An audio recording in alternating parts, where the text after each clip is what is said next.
زلزلہ آنے کے بعد اکثر چینل والے پروگرام کرتے ہیں، علماء کو بھی بلاتے ہیں، اور سب سے پہلے سوال یہ پیش کیا جاتا ہے زلزلے آتے کیوں ہیں؟ شرم نہیں آتی یہ سوال کرنے والوں کو؟ یہ سوال اس ٹی وی چینل پہ بیٹھ کے پوچھا جا رہا ہے کہ زلزلے آتے کیوں ہیں جس چینل پر 24 گھنٹے فاحشہ اور بدکار عورتیں ناچتی ہوئی تھرکتی ہوئی نظر آتی ہیں، جہاں ساز، ڈانس، گانے، باجے، گھنگروں کی آواز گونجتی ہے، جب زنا عام ہو، جب شراب عام ہو، جب ناچنے والی سروں پہ مسلط ہو، تو آسمان سے پھول گریں گے یا زلزلے آئیں گے؟ زلزلے کیوں آتے ہیں؟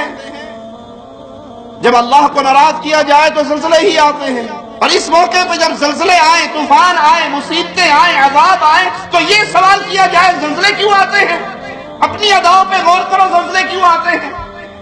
جب تک قوم کے اندر شرک اکبر رہے گا، جب تک اللہ کی بغاوت رہے گی، جب تک اسلام سے دور رہیں گے، جب تک توحید سے دور رہیں گے، زلزلے بھی آئیں گے، زمینیں دھسے گی، آسمان سے پتھر برسیں گے، کیونکہ یہ اللہ کی طرف سے سزا کا کوڑا ہے، اور اللہ کی طرف سے سزا اہل شرک کو گاہے بگاہے ملتی ہی رہتی ہے۔